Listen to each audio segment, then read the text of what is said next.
Before we get this episode started, did you know that this show is part of a larger podcast network called Access More? Access More is an entire library of faith-based content from some of today's most inspiring faith leaders and speakers. Imagine a place where you can dive deep into meaningful, real, and vulnerable topics, all centered around faith. That's what Access More offers.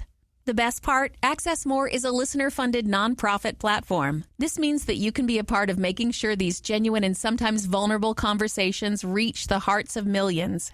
If you're interested in joining that mission, you can donate today at accessmore.com/donate. And as an added bonus for giving today, you'll be eligible to win a major tech upgrade. The perfect prize to help you enjoy the entire library of shows at Access More. All thanks to friends of Access More who want to inspire others to give their best gift today. You're so needed to help continue important conversations about faith and life on Access More. So let's do this together at accessmore.com and click donate.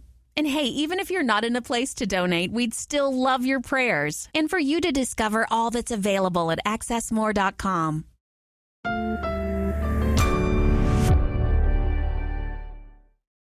We don't think about how much the health of our marriage affects whether or not we enjoy our life. It's really been a long journey of realizing for us, the word no. Because when we get home off the road, if people are like, hey, can we come by? Can we do that? And we're like, nope. No, sorry.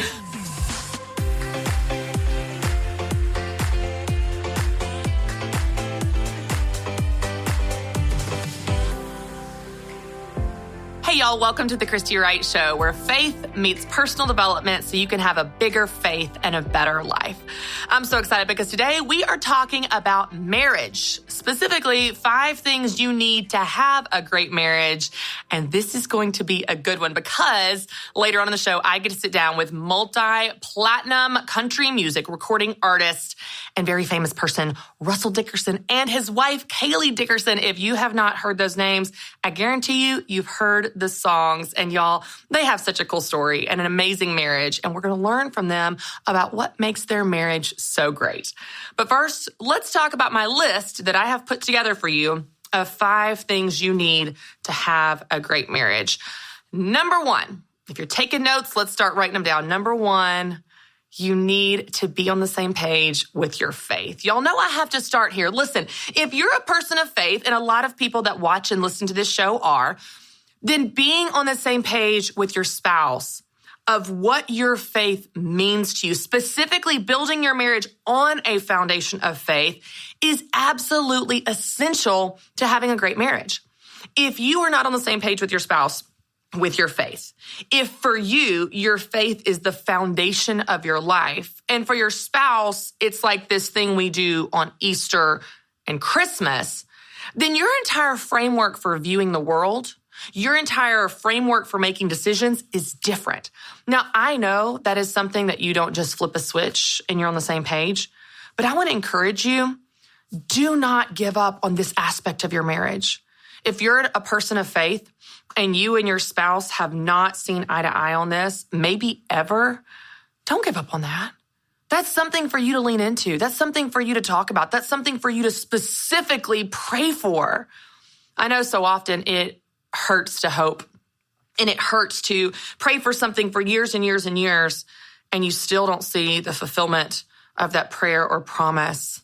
But our God is a good God, and he is faithful, and he sees you, and he hears your heart, and he knows your heart's desire. So if you are a person of faith and you are praying for either your spouse's salvation or for them to have a renewal in their faith, or for you guys to maybe just come together in your faith, I want to encourage you to pray for that fervently. Do not give up on this aspect of your marriage. It is the most important aspect of who you are as individuals, and certainly who you are as a couple. So the first thing you need to have a great marriage is you need to have a foundation of faith. The second thing that you need is you need to have fun. Now listen, when you start having kids and you start getting a mortgage and you got bills and jobs and responsibilities and laundry and dry cleaning and all the dishes, nothing will suck the joy out of your marriage like just the day-to-day grind. I remember a counselor telling Matt and I years ago, she said, if you're not careful, marriage just becomes business. the business of keeping up with your lives. Have you got the kids? I've got the dry cleaning. Are you making lunches? Who's taking so-and-so to soccer? And so on. And it's just air traffic control, checking boxes, fulfilling responsibilities. And y'all, that is necessary, but it is not fun. If you want to have a great marriage, you've got to have fun. Now, that may look different for you and for your spouse. That may look different for you as a couple. For example, Rachel Cruz and I are really good friends, and we always laugh because we vacation completely differently. So when her and her husband Winston go on vacation, they go to some remote island. They are perfectly happy seeing no other humans and being on a beach all day, every day, not moving. Are you like this? Like when you go on vacation, you don't want to do anything? Probably not surprised. I'm not like that. Me and Matt, now we don't have a full itinerary. I don't like having a lot planned, but we see vacation as this grand adventure. Every day we wake up, we'll have our coffee and relax by the pool, but then it's like, what can we get into? We can rent bikes. We can paddleboard. We can go cage diving with sharks. If you've heard me tell that story, we can go hiking. We just get into everything. Because why? Because that's fun to us. What's fun to you as a couple? You might have your individual things, and Matt and I definitely have our individual things. Yoga is fun to me, not to him. Golf is fun to him, not to me. But then we have all these things that we do together. We both love to run. We both love sports and watching football games. We love adventure and concerts. We love being outside. We love hiking. We have all these things we love to do together that we see as fun. What do you and your spouse love to do together? What in your marriage do you intentionally incorporate in order to have fun? If you're going to have a good marriage, y'all, you got to have fun. Don't let the day-to-day grind suck the fun out of your marriage. It might be harder to incorporate when life is busy, and it definitely is, but it doesn't mean you can't do it. How can you plan time this week specifically to have fun with your spouse? And just your spouse, not the whole family. We know the family wants to have fun, but typically that revolves around what the kids think are fun. What do you and your spouse want to do that's fun to you? So the second thing you need if you're going to have a great marriage is you need to have fun. The third thing you need, and I referenced this a little bit earlier, but the third thing is you need to be on the same page with all the major things. So let's go through what some of those are. You need to be on the same page with your values, like how you run your household, ethically, morally, what's acceptable, what's unacceptable, discipline. You need to be on the same page with money. Money fights and money problems are the number one cause of divorce in America. Get on the same page with your finances, which, by the way, is a reflection of your values because where you spend your money shows what you value. You need to be on the same page with boundaries. How do we spend holidays? How do we spend weekends? What do we say yes to or no to? How do we interact with in-laws? How do we deal with requests coming from our work travel or from church commitments or whatever? Getting on the same page with major aspects of your life, from money to family to values to boundaries, all of that is essential to having a great marriage. It might take some work too. You might have a topic where you guys just absolutely butt heads. It is a standstill, and you've got to bring in a third party to work through that. I will be totally transparent. There have been multiple times in our almost 10 years of marriage where Matt and I were at such a standstill on an issue. And sometimes the issue is major, and sometimes it is so stupid, like where the fence should go. It's really stupid. But sometimes you come to such a standstill in your marriage that you need a third party, and you can see a counselor, you could have someone in your church, but you have someone help you work through whatever that is. Here's what I would say though. If you love each other and value each other, then you will lean into that conflict. You will have those hard conversations. You will seek out a counselor to get on the same page. The dangerous thing is when you don't care enough to even try. You're okay just being on different pages. You're okay that you don't agree and you're just going to do what you want. He's going to do what he wants. Resentment builds in that gap. When you are not on the same page, resentment builds. That can pour into so many other aspects of your marriage. Care enough. Work hard enough to get on the same page with your spouse with all of the major areas of your life. That is something you have to have a great marriage. All right, so number 1 is faith, a foundation of faith. Number 2, you got to have fun. Number 3, you've got to be on the same page with most things. And number 4, listen, you got to have sex. I just said it. I know you got uncomfortable. I'm a little uncomfortable too. Is my face getting red? Listen, this is a part of marriage. If your sex life is not good, figure it out, okay? Talk to someone, read a book. There's resources out there. This is important to your marriage. Go and leave it there. Not going to go any further. You need to have sex to have a good marriage, and it needs to be good sex. Number 5, let's move on before we all get uncomfortable. You need to communicate, which, by the way, affects all of these other areas. Communicate about your faith. Communicate about what's fun to you. Communicate about expectations and getting on the same page with money, with boundaries, with whatever. Communicate about sex. It's uncomfortable for sure, but just talk about it, okay? I love how George Bernard Shaw says the biggest problem with communication is the illusion that it's occurred. You thought he knew, he thought you knew. You thought he meant, he thought you meant. You both thought you were communicating and you weren't. That's where you miss each other. That's where conflict occurs. That's where problems start. It starts at the communication level. So communicate about everything. Your desires, his desires, your dreams, his dreams, your values, his values, your plans for the future, your plans for this week, your plans for this weekend. I've had Dr. John Deloney on the show, and one of the things he's taught me that has been so helpful is to communicate in pictures. Because see, our mind, we think in pictures, but we talk in words. So I would say to Matt, what do you want to do this week? And he's like, I don't know. I think I want to just stay home and take it easy. And I'm like, great. And to me, stay home and take it easy is stay home and work on 5,000 projects at the house. And to him, it's stay home and watch a football game Saturday and not do anything. And then I'm super frustrated when I'm out in the garage painting and he's just watching the fourth quarter. And he's super frustrated because he's trying to relax and I'm scurrying around making all kinds of noise. Communicate. Communicate in pictures. Communicate your vision, your dreams, your goals. Communicate about all of these aspects from faith, fun, getting on the same page, money, boundaries, sex, everything that you need to have a great marriage. It comes down to healthy communication to make those things work. These are 5 simple things, but really important things that you need to have a great marriage. I promise you, if you work on these 5 areas of your marriage, you will have a great one, and it will continue to get better as you get intentional in those areas. And I want to say one specific thing to my single friends that are watching right now. You might be thinking, oh, this episode doesn't apply to me because I'm not married. Here's what I would encourage you. All of these areas that I'm talking about are things, if you desire to get married, they are things you should look for. You should look for a person of faith. You should look for a person that has the same values with all of these other areas. You should look for someone that already has what you want in a spouse, not a project you're hoping to fix up, not someone that has potential.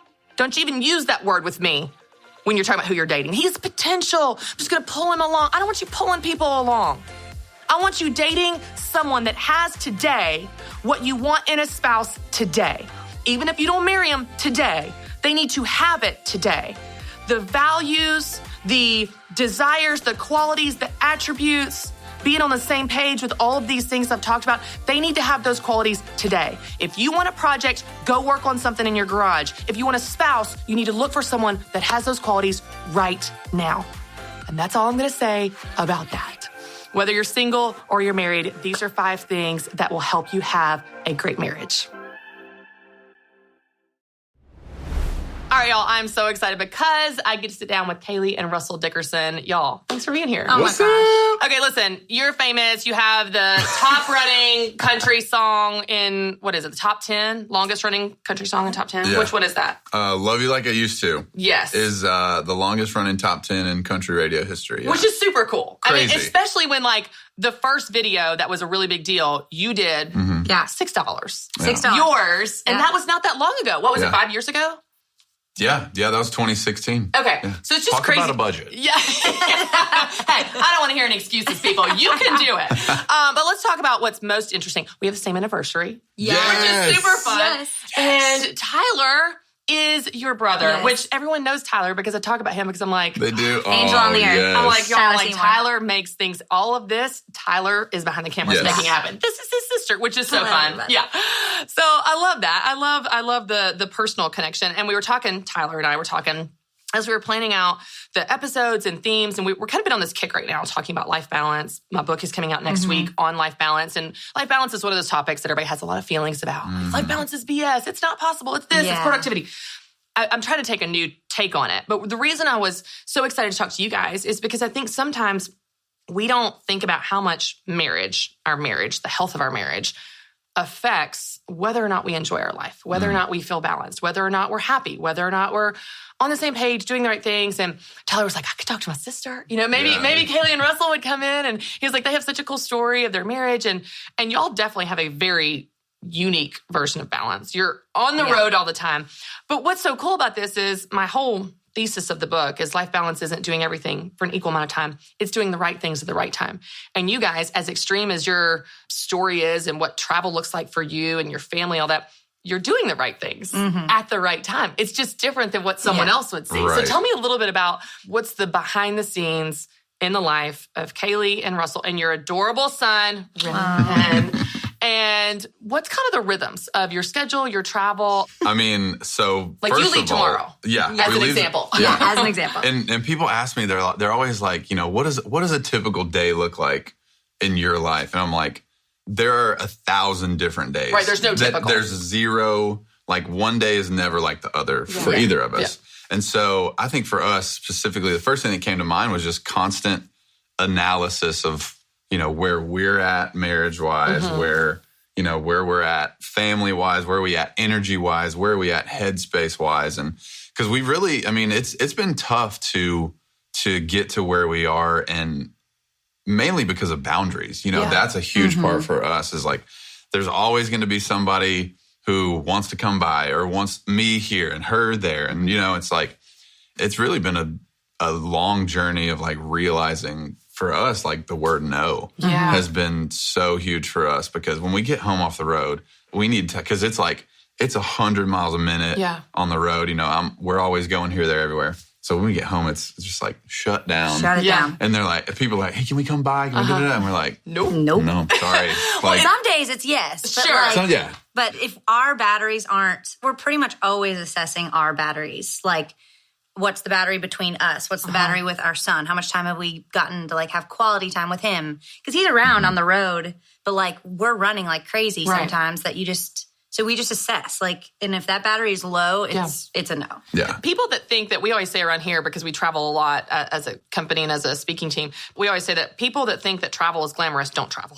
Like, it's not. It's suitcases, it's lost luggage, it's like delayed flights. It doesn't matter how diamond, platinum, anything you are. No. It's not. It's hard. And it wears on you. I love the battery analogy, because it wears on you emotionally, physically. It can be really super draining. Okay, so you use the battery example and you use the word boundary and no. I'm curious, and I love asking people this. When an opportunity comes your way, how do you decide? Like, what does that conversation look like? Someone comes to you, Kailey, or someone comes to you, Russell, and it's like, hey, we've got this opportunity. Can be out of town, in town, whatever day of the week. What does that conversation look like? Because Matt and I kind of have our rhythms of like how we talk about it. I'm just curious, how do you decide what's a yes and what's a no? I mean, it really is. It's like, do we think that we could successfully pull this off without it just absolutely draining us, wrecking us? Like, if it was like, hey, we have a show in Pensacola, Florida, but hey, they want us to play Seattle the next day. I'm like, probably not. Yeah. You know what I mean? Yeah. It's just like, because that would be so taxing as far as like logistically and us and getting rim and everything moving to that. So it's just like any opportunity really that I get, unless it's like an absolute no-brainer, we're like, sit down, have a conversation. Like, do you think we could pull this off? Do you think it's healthy, for us energy-wise to be able to do this and still continue our regular schedule after that? And, will it affect that? Yeah. And so, it's like, what's the risk and the reward? Yeah. Like, what are we risking? Like, is it going to drain us? Is it going to this? If it's a private show that's like worth doing, there's a reward for that. Or like, if it's turning down a show because it's during our son's first birthday. Oh my gosh, that is a great example. So we're going to Disney World for his birthday, and I swear we've gotten 3+ show offers like right around there that would just completely wreck our plans. Yeah. And so financially, yes, they would have been a great decision, but it's our child's first birthday. Yeah. And we want to take him to Disney World. Yeah. And He's not going to remember. By George. Yeah, it's for you, This but it's is what's for right us. for Yeah, that's true. Yes. And so we're going to Disney World. Yeah, it's what's right Right. for you. I love that. Okay, so you talked about saying no. Is it hard? Absolutely. Yeah. Has it gotten easier, or like was it super hard at first and now it's getting a little easier the more that you do it? Like It's harder for me because Enneagram talk. I'm a 7 and I can just go. Sure. And I like get that. I go until I can't, and then it's just like a hard stop. You know what I mean? Yeah. But she is like very conscious of where she's at, more conscious of where I'm at than I am. Yeah. And she's like, "Hey, I really don't think we should do that." I'm like, "Let's just do it. Like, let's go." Yeah, totally. But yeah, so I definitely have a much harder time saying no. But I think it's interesting because even if you've been doing it a long time, saying no is still hard. Yeah. And I think especially we have a lot of listeners and viewers that are people of faith. I think there's an aspect of that it makes it even harder because there's this like faith component of like, oh, I need to be a good servant or I need to do that. It's almost like we sometimes will feel guilty for saying no, protecting our time, protecting our energy, protecting our Disney trip, or whatever. It can be hard. And so I just love, I don't know, I find comfort in the fact that it's hard for y'all too. Absolutely. Oh, yeah. I think the friendship, that's what's harder for me. Shows and all that, I'm like, you're going to have more offers. You're going to have, but like when it comes to friendship things, that's where it's harder. Because I'm a 3-wing too. I say I'm a 2.5 because I'm really just between the two of them. But like that's harder because it's personal. Do you worry what your friends think of you? Oh, for sure. When you say no, like, Yeah. Because you don't want to be like, you don't want to be like, you've changed. My biggest fear is for people to say that I've changed. You know, like I'm still RD, she's still Kailey. You know what I mean? And people who really, really know us know that we have not changed. Sure. But yeah, that's my greatest fear is that people are like, oh, they've changed. But it's like we have a tier system, which Tyler and Hannah are tier blood. We have like, because I started noticing tier 3. Teach me this tier. What? Tier 3 people were getting so much of my time. They were getting the coffees. What is tier 3? Like define this for me. Acquaintance. Start from the top. Okay. Well, so there's tier blood, which is family. Because I was explaining this to Tyler and Hannah, and they were like, well, what are we? I was like, well, you're tier blood. You're not even like on the tier system. So our group text is actually called tier blood. But I love this. Tier 1 is like my maid of honor. If you were in our wedding, like, or you tour with us, like best friends, best besties. Yeah. Like I would give you a kidney if I needed to. Yeah. Then there's tier 2, which is like other friends of yours that acquaintances, the more. people who are like, let's get dinner. Sure. You know, it's always the tier 2 people that want to get dinner. Tier 3 people are like people you went to high school, college with, you hung out with then, still feel close to you, but you don't necessarily go to for any thing. You know? Right. They don't fill you back up. Right. You know, like tier 1 are like equally charging battery people. Right. So I just started noticing all these people, like fresh out of college. This is before he was even like taking off. Just being like, let's get coffee. Let's get coffee. Let's get coffee. Oh, all the coffee. And I just want to pick your brain. Oh, like, I don't have enough brain left. Right. And And they're wanting to talk relationship stuff. Like I wasn't even like, I was a photographer. It's not like they were trying to like become photographers. It was like, let's talk relationships. Anyway, I just realized I hadn't had coffee with my best friend in probably a year. Wow. Yeah. And I was like, this has to change. And so I just started just mentally. I don't have like a master list or anything.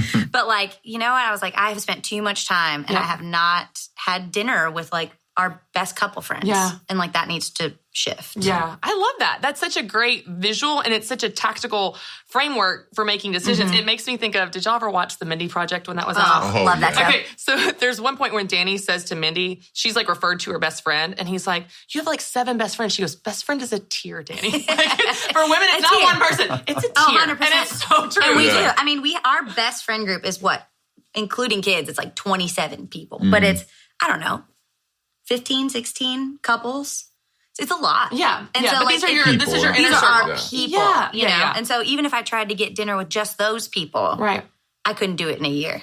Let's just talk about marriage in general, because I'm sure that with y'all's success of the last 5 years, which is just from what it was 5 years ago with the $6 video to what you're experiencing today, I'm sure you've had to not just prioritize your marriage, but rethink how you prioritize it, rethink what a healthy marriage looks like in this new reality versus the reality that was 5 years ago with those demands and with having a baby and all that. Yeah. So talk to me, what does it look like today, and how have you guys continued to kind of be in check with that to make sure that it is what you want it to be? You're both on the same page with such a weird schedule and so many demands. Yeah. I think we just kind of put our head down for a while of like, at least for me, that I knew that I wanted to write and do my own podcast thing and do all that stuff. But I had to keep my head down to help really lean into that 2 wing, but also my 3-ness of like, I'm going to help you achieve. Yeah.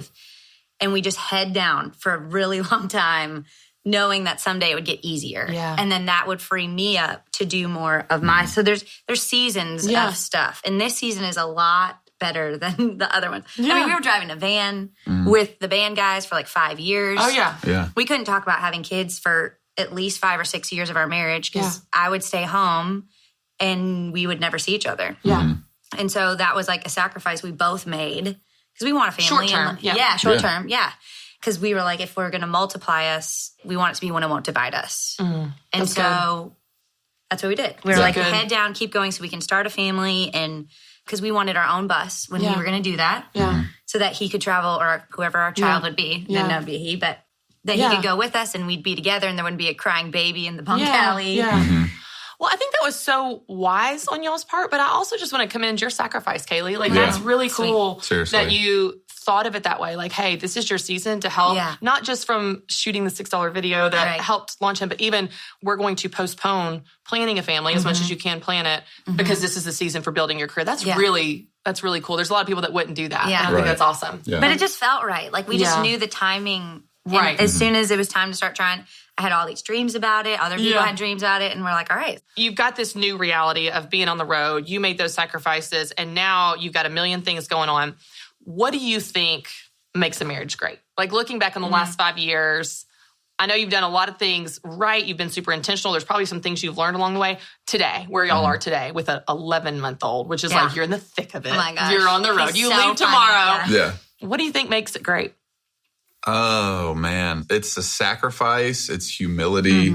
It is, like on the road, I'm just thinking of like specific examples of like, I have to go out in front of thousands of people and do my thing. And it looks all rock star glamorous, but I come straight off stage, and if she needs help with the baby, then I'm holding the baby. I'm feeding the baby. Yeah. I'm not like, great show. Give me a bourbon. I'm like, give me a baby. That's right. And so, I mean, that's just a tiny example of just like, the constant humility that it takes to balance a marriage. Yeah. I think. Yeah. And we listened to so many podcasts. We were like addicts for premarital counseling. We went to like 3 different ones. I was like, this is so fun. Like, I love it. I think counseling is like the greatest thing ever. Even we did counseling during COVID because we were home enough that I was like, let's do virtual with someone we love and trust. And when we got down to it, she was like, y'all really don't like need all that much. But I was like, well, can we just do individual counseling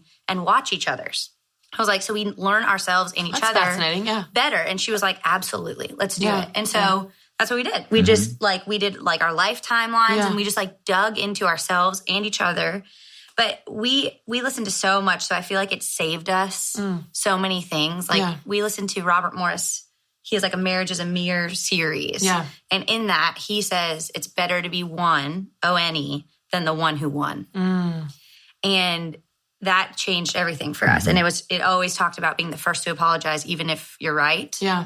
And he talks about taking the low road. And he was like, who took the low road? Jesus always. Wow. And he was always right. Wow. Yeah. So it's not about who's right or wrong. It's about humbling yourself for the sake of this. Yeah. Right. Because what point is it if you walk away being like, well, I won that argument. Right. Like we've never fought. And we always fight fair. We fight kind. Yeah. We don't scream and yell at each other. We don't call each other names. Just like really practical things of like, if you wouldn't speak to someone else, why on earth would you speak to your spouse? Yeah. Like that. I also love how y'all talk about humility because Les Parrott has been on the show before, and he's a marriage expert, and he puts an emphasis on empathy, which is essentially putting yourself in the other person's shoes. Like, when he gets off stage, it'd be easy to be like, well, you don't even know how, he has been screaming the whole time. Right. And think about your perspective, and you're thinking about your perspective. That's what we all do in marriage. Like, you don't know how hard I've had it today. You don't understand what I'm going through. It's always me. But if you can shift that, and like when Matt walks through the door, I can go, I bet he's had a really hard day. I bet he, and then he does that for me. I bet then you lean in together in empathy versus, pulling back from each other and digging your heels in. So I love, y'all put the word humility to it, which is so true. Yeah. But I think so many people miss that simple action. It's not just a feeling. It's an action. I'm going to choose to put myself in that person's shoes. I'm going to choose to put their needs before my own or consider how they're feeling or whatever. Yeah, because the easier thing to do is come, like my example I was saying, is come off stage and just like, I just need a minute. Yeah, I'm exhausted. I've been around for an hour and a half. You have to choose. You have to muster up the energy. It says clothe yourself with humility in the Bible, and it's like you have to take something and put it on. It's not just this natural thing that happens. You have to physically do that. What do you guys do for fun?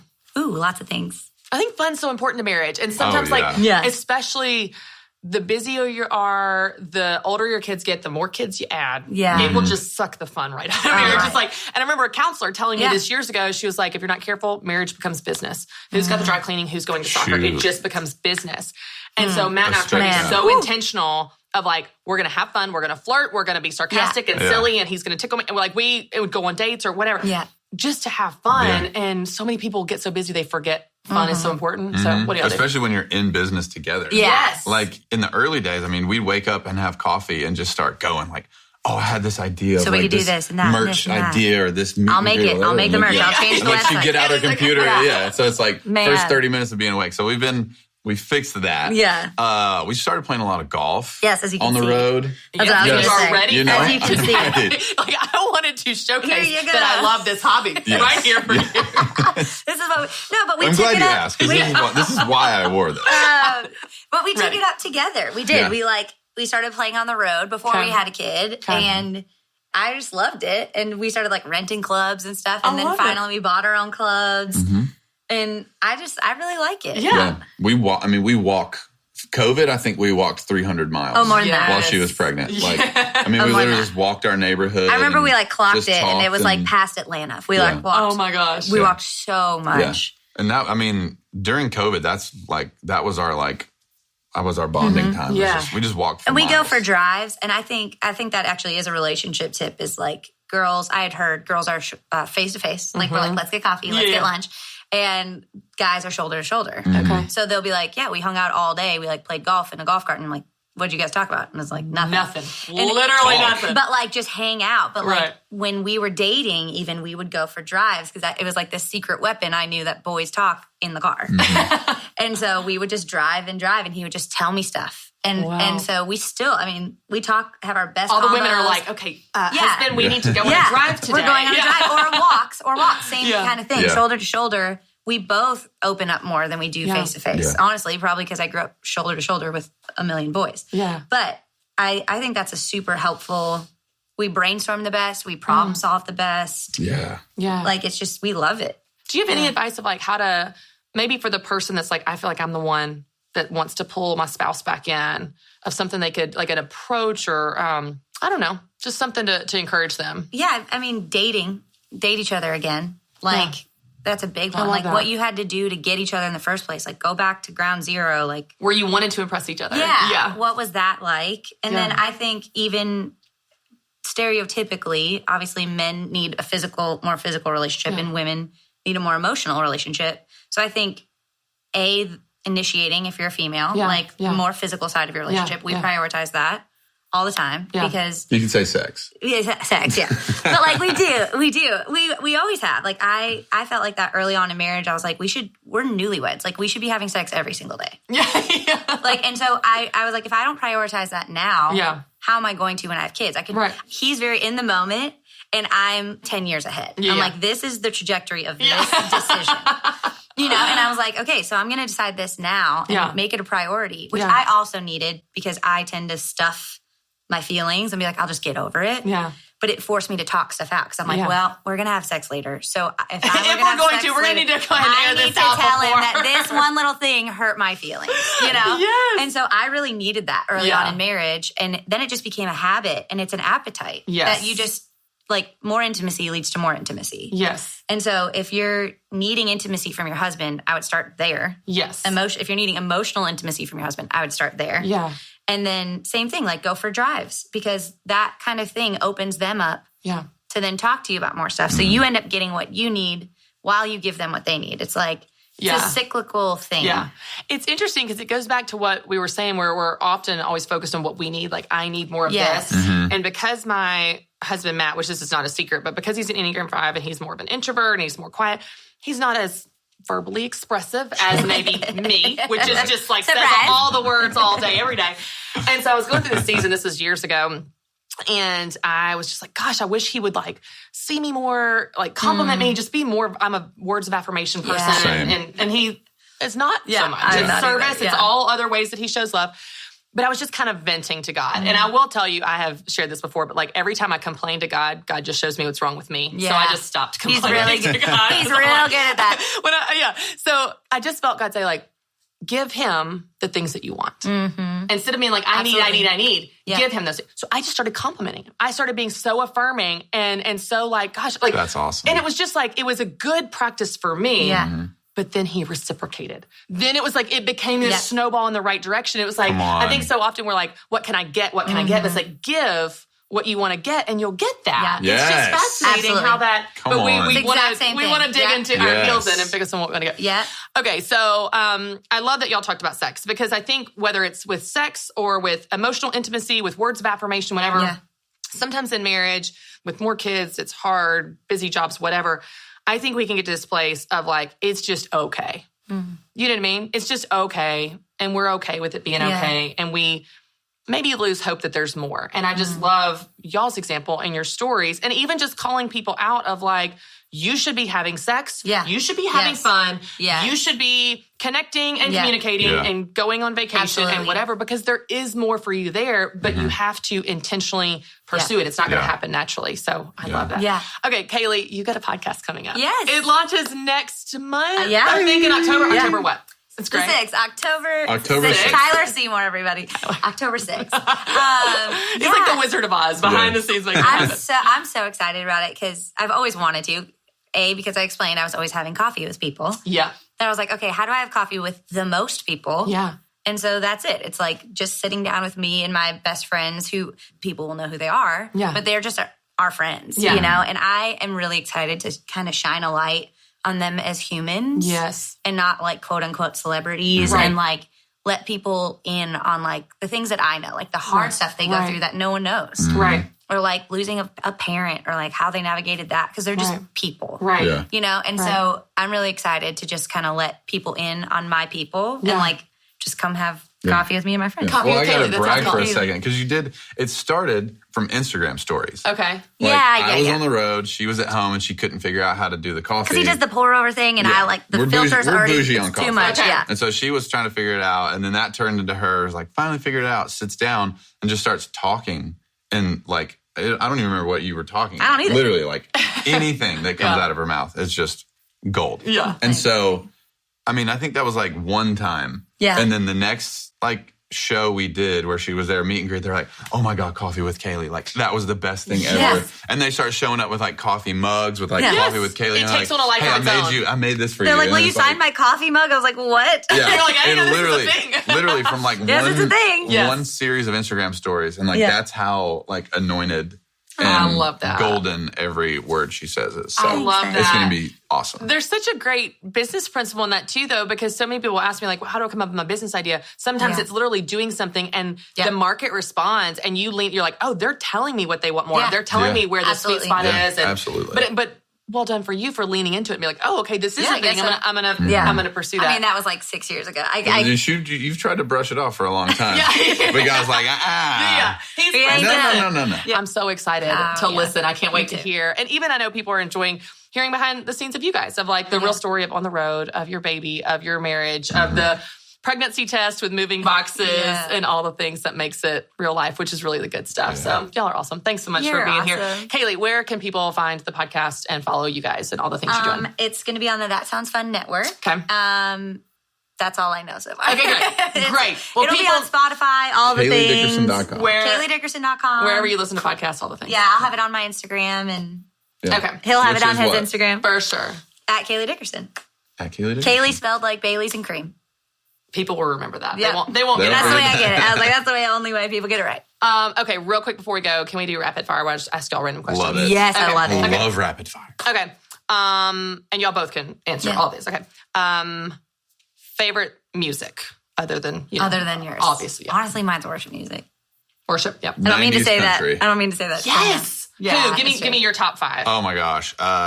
Garth Brooks, For Tim sure. McGraw. For sure. Dixie Chicks. Shania. Alan Jackson. Yes. So good. Yeah. I know. And 90s then, country. and then just like straight up rap. Yeah, yes. That is And that is your worship. It's a typical big, Nashville everything. person. It is like 90s country and rap. Yes, I love it. I put on, I have Alexa play rap music, like 90s rap, whenever it's time to make peanut butter and jelly for the next day. And I come downstairs from putting the kids to bed, and I'm so tired, and the kitchen's so dirty. I'm like, I don't have it in me to clean. I'm like, Alexa, Who do you need? play Destiny's Child. And I'm like, okay, I got this. This is amazing. Pay my bills. Yes, and I know every word. I'm just that 38-year-old mom making peanut butter and jelly. I love it. That's my new favorite. So fact. good. Okay, first thing you do when you wake up in the morning. Ooh, coffee. Bougie coffee. Bougie coffee. Crema coffee in Nashville. Yeah. I'm a workout first thing kind of guy. Because if I don't do it, then I'm It's not gonna happen. no. Oh, can I ask, this will be fun since we've talked about how fun y'all's marriage is. Pet peeve about each other. Ooh. Oh my gosh. I mean, it's probably not a secret, so let's just go ahead and let the world know. Right. I'm literally trying to think. I think it's when just like leaving stuff out. Oh, I do all the time. Our bathroom is a wreck. I'm like, really? Oh, come on. It's just clean. Okay, so you got she's like, okay, it's my you got the turn. messy It is first bathroom. thing. It's the beard shavings in the bathroom. Okay. Yeah. Yeah. All right. Bathroom pet peeves. What is one thing that makes you feel balanced? We're talking all about balance in this thing. What is something that makes you feel like, yes, things are right in my world? Running. When I go for a good run, I love that. And worship music. I mean, that's like when everything feels like chaos. Yes. I just put it on. Yes. Go in, do some worship warfare, and feel like I love it. a new human. Yes. I love it. Mine is like just whenever we have like downtime. Yeah. I just like, we live in the woods. Yeah. And we have like a fire pit. And so it's like, if I'm sitting around that fire pit with a day off, Yes. that's like, What's the brings me back to. Yeah. Complete opposite of your normal like lights, stage, road, Oh my gosh, busy, yeah. noise. Yeah. It's like just, I could see that, like just like silence. Yeah. Like just like. That's honestly why I had a bad answer, no real answer for music, because I don't even put it on. Because our life is just music. Yeah. And it's that's a good hard to point. actually listen without being analytical. Yeah. Yeah. Like I turn on country radio and there are some songs I love and there are some songs that I'm like, how? Yeah. You know, and I just can't turn it off. Yeah. So it's like not restful, you Right. know? Yeah. Yeah. Okay, one more.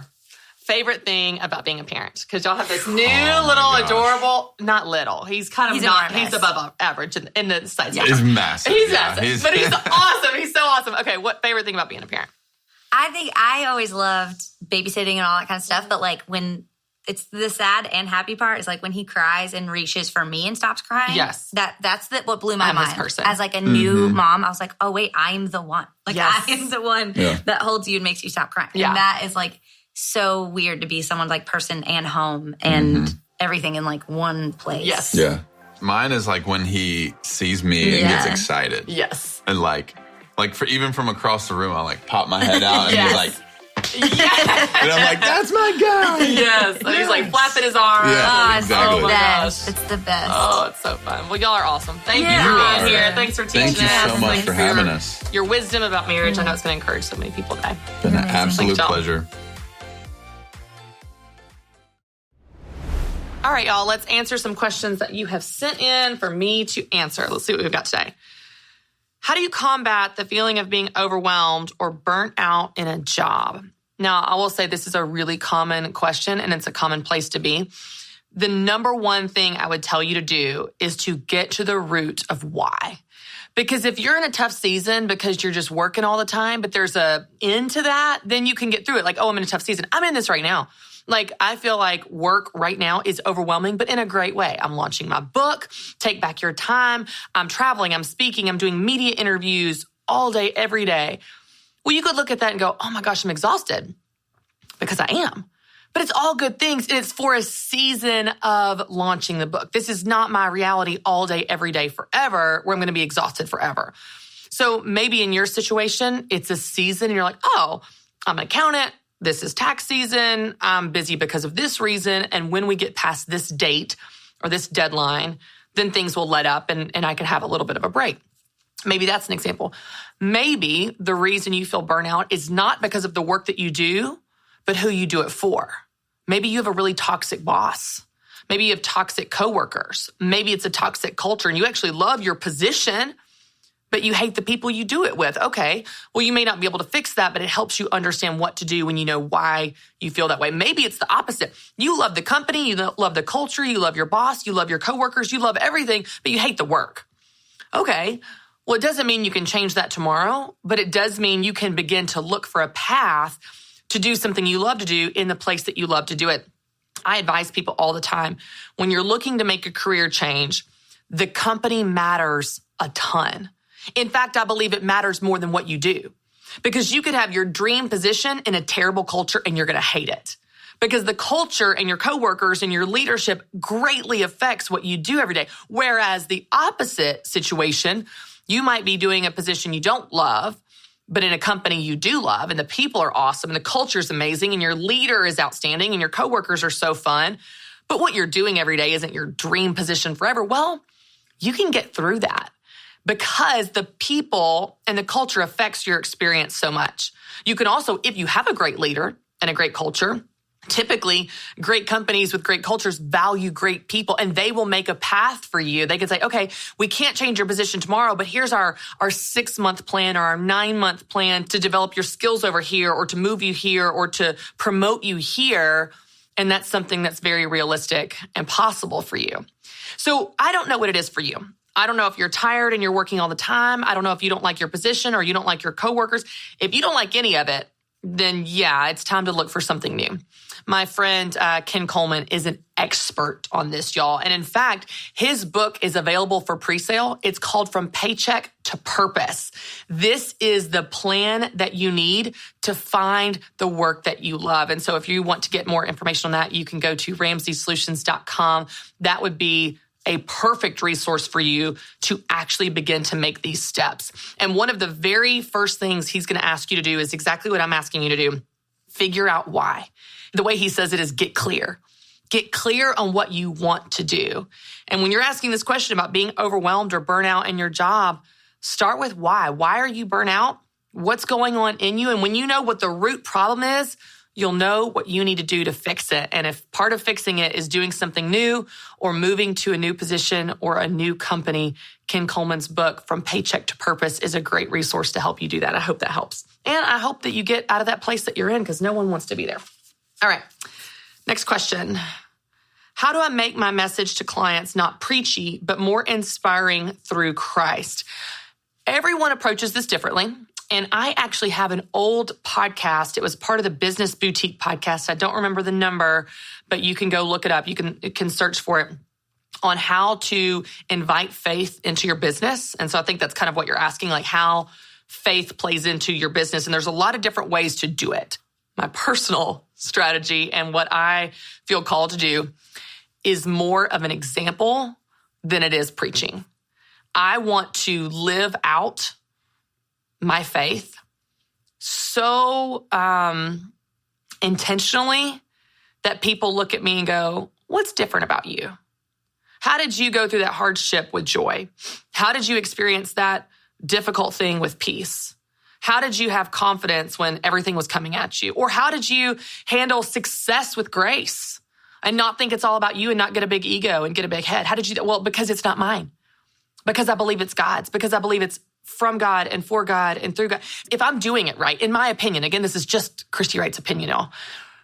If I'm doing it right, then people will want to know what's different about me. And then that opens the door for me to talk about my faith, to share my testimony, to talk about this God that loves me and you and this hypothetical person very much. I just want to encourage you that the way that God is calling you to share your message is the way that he wants you to share your message. So if it's more direct than my style, or maybe less direct than my style, that's the way that God wants to use you. And there are people that are going to need that and receive that because of what God is doing through you. So don't feel like your way has to look like someone else's way. Your strategy has to be someone else's strategy, because if God is calling you to share your faith in a certain way, it's because there are people that technique, that strategy is going to relate with the most. And so I just want to encourage you, your way that God is calling you to is the right way. Great question. Thanks for asking. All right, y'all. I love answering your questions. You can always send those in to me on Instagram at Christy B. Wright, and I will get them in the fishbowl, and then we will answer them here on the show. I love hanging out with you guys. Y'all can tune in next week for another new episode of The Christy Wright Show. And as always, for more encouragement on becoming the person you want to be, you can visit ChristyWright.com. Thanks for listening. More episodes and shows like this are available to you at accessmore.com. And if you're able to give right now, there's an added bonus. You'll be eligible to win a major tech upgrade, the perfect prize to help you enjoy the entire library of shows at Access More. You're so needed to help continue important conversations about faith and life on Access More. So let's do this together at accessmore.com and click donate. That's accessmore.com and then click donate.